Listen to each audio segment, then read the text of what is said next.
사고의 자유. 오늘의 이야기. 선과 악을 넘어선 인식의 나침반. 깨달음, 그 본질을 꿰뚫어보다. 우리는 깨달음이라는 단어를 들으면 열의 고결하고 신성한 이미지를 떠올리곤 합니다. 마치 오랫동안 쌓아온 지혜와 수행의 결과로 모든 속세의 욕망을 초월한 성스러운 경지에 이른 존재를 상상하는 것처럼 말이죠.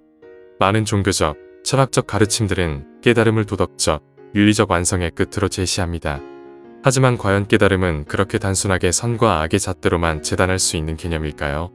이 질문은 우리를 깨달음의 본질에 대한 근본적인 재고로 이끌며 오랫동안 굳어진 통념의 틀을 깨도록 도전합니다. 깨달음의 본질은 우리가 흔히 생각하는 것보다 훨씬 더 근원적이고 단순합니다. 사전적 정의는 깨달음을 생각하고 궁리하여 알게 되는 것이라고 말합니다.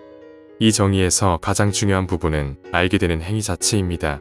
깨달음은 어떤 진리나 세상의 이치를 인식하는 순수한 인지적 과정일 뿐, 그 인식의 결과가 반드시 도덕적으로 올바르거나 선해야 한다는 전제를 포함하지 않습니다.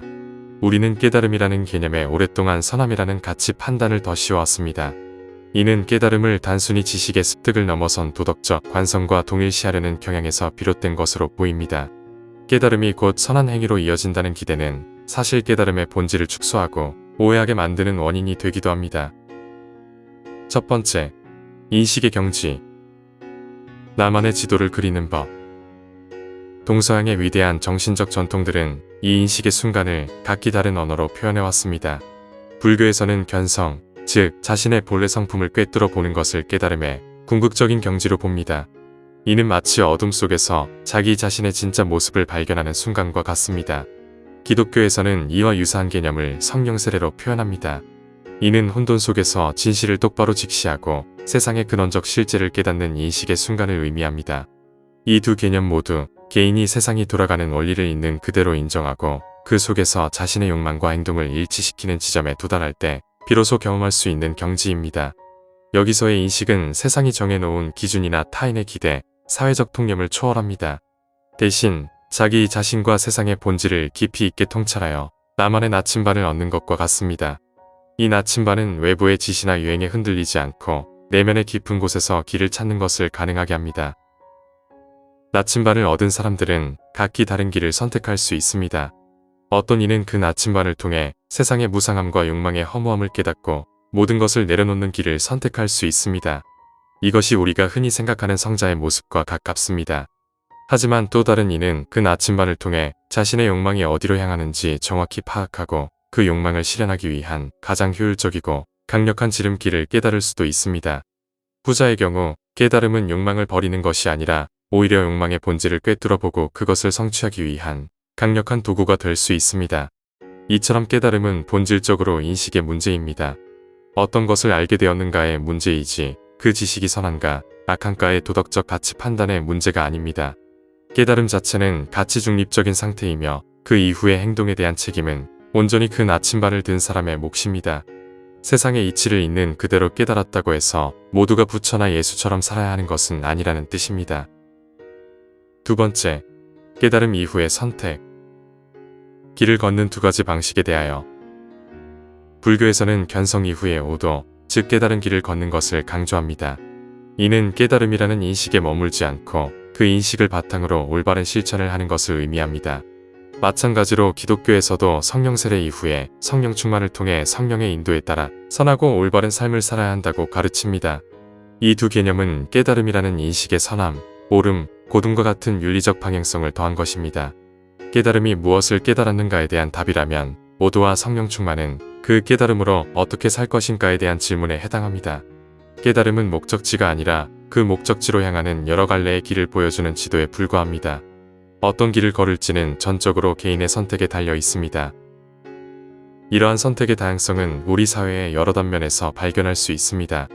어떤 이는 자신이 깨달은 지혜, 즉 돈을 버는 이치를 통해 큰 부자가 되는 길을 선택할 수 있습니다. 그가 돈을 벌기 위해 노력하고 치열하게 살아가는 모든 과정은 그 자신의 욕망과 행동을 일치시킨 결과입니다. 또 다른 이는 그 깨달음을 통해 얻은 부를 사회에 환원하거나 어려운 사람을 돕는 데 사용하는 길을 선택할 수 있습니다. 그가 베푸는 모든 행위는 그의 내면적 깨달음이 외부로 표출된 결과입니다. 이 두 가지 삶의 방식 중 어느 것이 더 옳다고 단정할 수는 없습니다. 깨달음은 이 모든 선택의 가능성을 열어줄 뿐 특정한 삶의 방식을 강요하지 않습니다. 세 번째, 도덕적 문제와 깨달음의 문제. 두 개의 다른 이야기. 우리는 종종 도덕적인 문제를 깨달음의 문제와 혼동하는 실수를 저지릅니다. 예를 들어 어떤 종교인이 세속적인 욕망에 굴복하여 술을 마신다고 해서 그 사람이 깨닫지 못했다고 단정하는 것은 논리적 오류입니다. 그러한 행위는 그저 도덕적인 판단의 대상이 될 뿐 그 사람의 깨달음 여부와는 직접적인 관련이 없습니다. 깨달음은 산은 산이여 물은 물이로다라는 선생의 말처럼 현상을 있는 그대로 인식하는 행위입니다. 그 인식이 욕망을 낳고 그 욕망에 따라 행동하는 것 역시 하나의 깨달음의 결과일 수 있습니다. 욕망이 있음에도 불구하고 아무것도 하지 않고 편안하게 지내는 삶은 오히려 깨달음과는 거리가 멉니다. 진정으로 깨달은 사람은 자신의 욕망이 어디로 향하는지 정확히 파악하고 그 욕망을 실현하기 위해 얼마나 치열하게 노력해야 하는지 알고 있을 것입니다.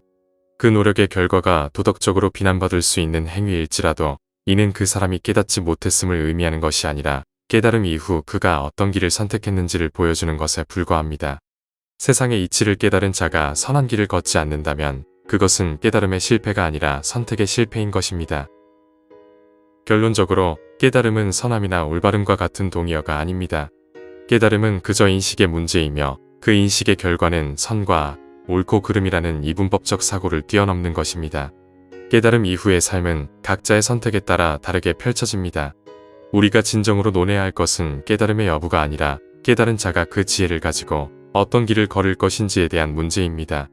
여러분은 여러분의 깨달음으로 어떤 길을 선택하시겠습니까? 오늘 이야기는 여기까지입니다. 영상이 마음에 드셨다면 좋아요와 구독 부탁드립니다. 끝까지 시청해주셔서 감사합니다.